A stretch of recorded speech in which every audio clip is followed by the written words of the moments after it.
왜 우리나라에서는 이런 부분들이 논의가 안 되는지 모르겠지만 트럼프 캠페인에서 대선이 끝나고 나서 취임하게 되면 바로 직후에 중국과의 영구적 정상무역 관계를 철회를 하겠다. 이 의제를 논의를 하게서 이제 실행하겠다라고 얘기했어요. 그러면은 무역 관계가 깨지면 어떻게 되죠? 상호 간에 관세율의 기준이 없어지는 겁니다. 정상적인 무역 관계가 깨지게 되면요, 100%도 가능해요.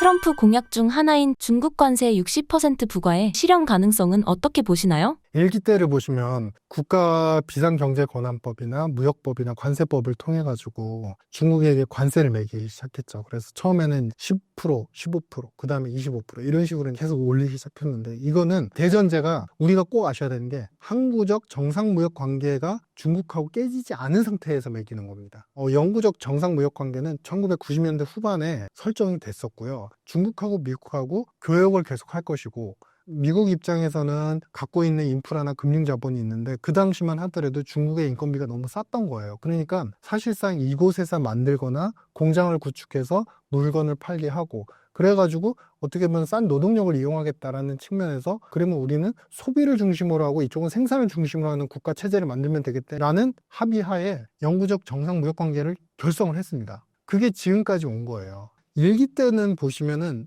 영구적 정상무역 관계는 깨지지 않습니다. 무역 관계는 유지를 해요. 그런 상태에서 관세를 매기는 거죠. 그러니까 그렇기 때문에 법령의 조항들의 근거가 이 부분이 불공정 무역이다. 그러면 비상경제권한법을 가져와서 막 뒤져가지고 여기에 몇 조항에 해당이 된다 라고 해서 관세를 높이는 것이고, 두 번째는 이제 무역법에 몇 조항에 해당이 된다. 그래가지고 또 매기는 거고요. 근데 만약에 지금 트럼프 캠페인에서 왜 우리나라에서는 이런 부분들이 논의가 안 되는지 모르겠지만 대선이 끝나고 나서 취임하게 되면 바로 직후에 중국과의 영구적 정상무역 관계를 철회를 하겠다. 이 의제를 논의를 하게서 바로 실행하겠다라고 얘기했어요. 그러면은 무역 관계가 깨지면 어떻게 되죠? 상호 간에 관세율의 기준이 없어지는 겁니다. 즉 이야기는 뭐냐면, 지금 관세를 중국에 대해서 60% 매기겠다고는 하지만 정상적인 무역 관계가 깨지게 되면요, 100%도 가능해요. 예전에 1940년대 스무트 홀리법이라는 게 있었는데, 간단히 말씀드리면 적대적인 행동을 하거나 적대적인 어떤 교역을 하거나 정책을 펼치는 국가들한테 관세를 계속 세게 매길 수 있는, 계속 높일 수 있는 근거 법령이에요. 아주 쉽게 극단적인 경우에는 중국 관세를 100%까지 매길 수 있습니다. 여기에 더 나가서 모든 항목, 이미 이제 어느 정도 나오고 있잖아요. AI 수출을 금지하고, 바이오 산업 중에서 핵심 산업이 되는 인프라 시설, 게노 프로젝트와 관련되는 그런 기술에 대해서는 수출이 금지가 되어 있지 않습니까? 근데 이제 금수 조치가 더 커지는 거예요. 어떻게 보면 여기 나라하고는 그동안에 많이 관계를 쌓아왔지만 관세를 매기는 걸 떠나서 아예 끊어버리는 그런 이제 구조로 갈 수 있다. 그러면은 이게 가능할 것이냐? 트럼프는 지금 트럼프 방식의 제국주의를 만든다고 표현을 해드렸잖아요. 그러면 대체안을 계속 만들겠다는 거죠. 바이든 정부 때도 보셔서 알겠지만은 미국이 의존하는 가장 중요한 부분들이 뭐냐면 화학이나 이제 히토류, 광물을 기반으로 한 화학 소재 산업들, 이런 부분들을 미국이 중국에 아직도 의존이 굉장히 많은데, 이거를 금지하면서 사실 미국이 피해를 봤죠. 근데 그럼에도 불구하고 정치 철학상, 그다음에 외교적인 철학상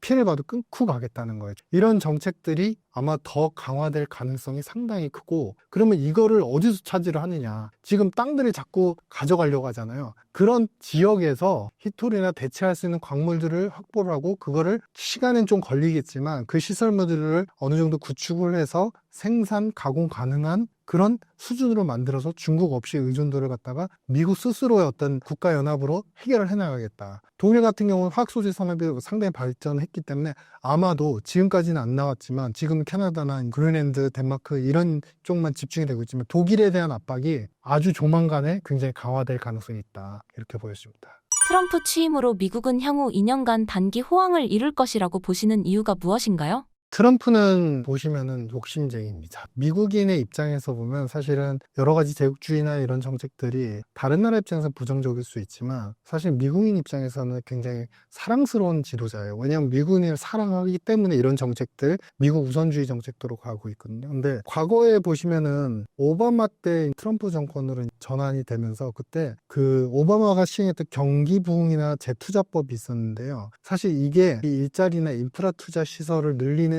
재정정책 예산을 마련하는 근거 법안이었어요. 그걸 철회를 안 하고 그대로 받아옵니다. 사실 그걸 받아오고 그다음에 TCJA라고 하는 세금 감면과 일자리 창출 요 정책을 가져오면서 미국이 단기 2년 호황을 누린 거예요. 장기적인 성향으로 본다면은 자국이 관세를 계속 매기거나 금수 조치를 하면은 여러 가지 상품 수입에 피해를 볼 수 있고 그게 결국 물가 인상으로 될 수 있고 그다음에 추가적으로 우리 모두 알고 있는 노동자들이 특히 멕시코인들이 저렴한 서비스업 그래 농업에서 많은 기여를 하고 있는데 이들을 내쫓으면은 인건비는 어떻게 부담할 것이며 인플레는 더 폭발할 것이다.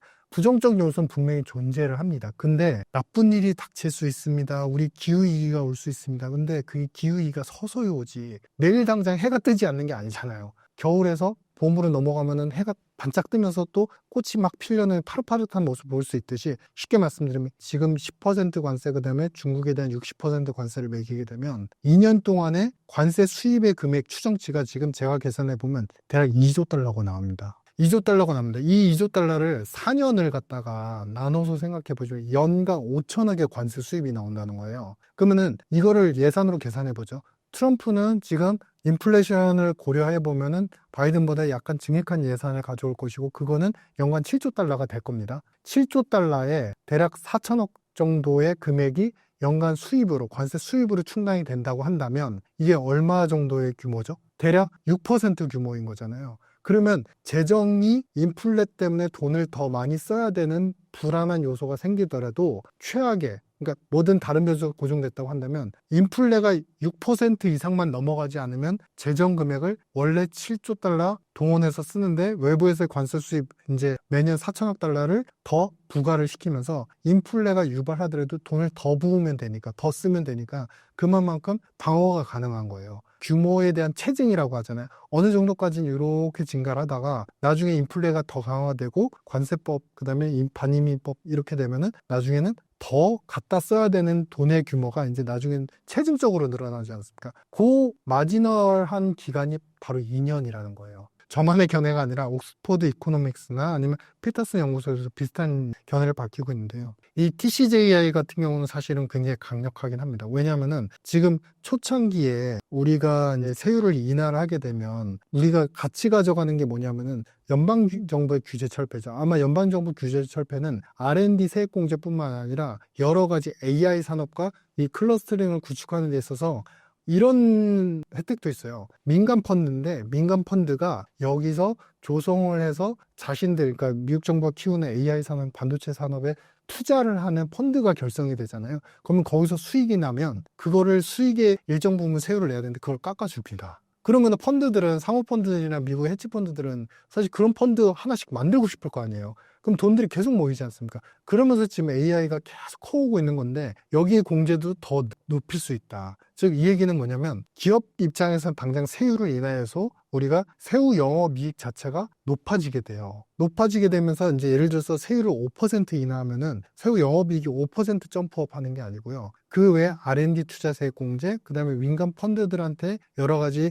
혜택을 주는 것들, 그러면 자본에 대한 유동성도 충분해지면서 이익의 범위는 세율보다 더 많은 폭으로 증가하게 돼요. 그러면은 미국 반도체나 AI 기업들 같은 경우는 세율 인하와 규제 철폐와 동시에 이 기업들의 체력 자체가 체질이 영업이익이나 매출의 이익이 갑자기 점프업을 하게 되는 거예요. 점프업 하면은 소위 말해서 5% 이익 감면, 이제 세제 감면해주면 세후 영업이익이 100만 원 내는 기업이 갑자기 105원 이상의 이익을 내는 기업으로 변신을 하게 되는 거예요. 굉장히 강력하죠. 그러면 그 기간 동안에 체력이 갑자기 월등하게 올라간 그 기간 동안에는 일단은 고용도 많이 할 수 있고 두 번째는 일자리 창출과 관련된 부분인데 여러분들이 이제 오해하시는 부분 중에 하나가 뭐냐면은 트럼프는 바이든의 모든 정책을 다 뒤바꾸거나 다 새롭게 구축하고 없애버린다 이렇게 알고 계시잖아요. 맞습니다. 대부분의 정책들을 다 없애요. 근데 오바마 때도 말씀을 드린 것처럼 오바마의 재투자법 같은 경우는 그대로 인용을 했다고 했잖아요. 왜냐하면 그 예산을 쓸 수 있으니까 이미 합의해 본 것으로.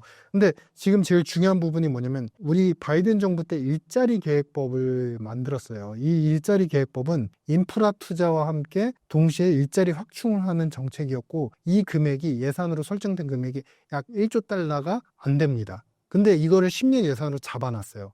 근데 이 정책은 철폐를 할까요? 안 하죠. 왜냐하면 이건 그대로 쓰기만 하면 되고 여기에 본인이 원하는 방식대로의 정책을 하나 더 얹으면 되는 거냐. 다만 IRA에서 우리가 원래 이게 IRA법은 사실은 아시는 것처럼 가족계획법이었는데 여기에 사실은 중요한 부분이 우리가 EV 배터리나 신재생 관련된 투자 세액공제가 있었는데 그거 폐지할 수 있다라고 했잖아요. 근데 그거 폐지하거나 축소할 가능성은 있습니다. 저는 이제 개인적으로 축소하는 쪽으로 갈 것이다. 완전 폐지는 아닐 것이다.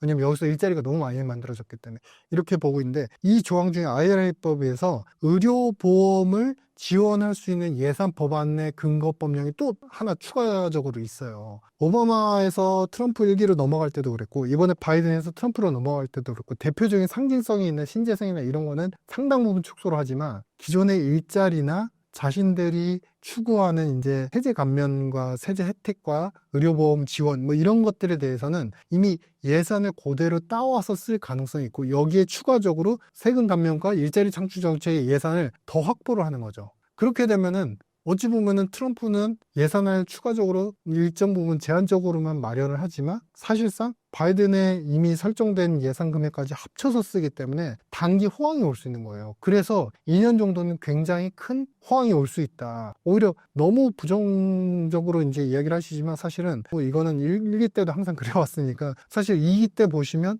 장기로는 미국한테도 돌아서 결국 인플레나 관세 부담 그다음에 여러 가지 손실률이 올 수는 있습니다. 하지만 단기 인하를 보면 트럼프 입장에서는 베팅할 만하다. 마지막 한 가지 말씀드리면 인프라 투자에 대해서 이제 미국의 토머크학회에서 연구한 결과 장기 10년 동안 너무나 노후화된 여러 가지 교량시설, 항만시설, 인프라 시설이 많기 때문에 10년 동안 4조 달러가 필요하다고 이거를 교체하는데 그렇게 얘기를 했어요. 근데 그 당시 바이든 집권 시절에는 이 금액 인프라 투자에 관련된 장기 10년 동안의 예산을 1조 7천억 달러밖에 구축을 못했거든요. 그러면 트럼프 입장에선 너무 감사한 거죠. 1조 7천억 달러가 매년 연간으로 보면 1,700억 달러 정도가 계속 쓰여지고 있는데 어쨌든 장기로 보면 4조 달러가 필요하다고 그랬잖아요. 그러면은 최소한 2조 3천억 달러는 더 이 인프라 투자에 증액을 해도 사실상 법적 근거가 충분하지 않습니까? 그러면은 공화당한테 어느 정도 상하원 장악한 상태에서 충분한 수긍을 받을 수 있고 그렇게 되면은 바이든이 이미 만들어 놓은 인프라 투자 예산에 또 자신만의 인프라 투자 예산을 또 얹게 되면 사실상 인프라 투자는 또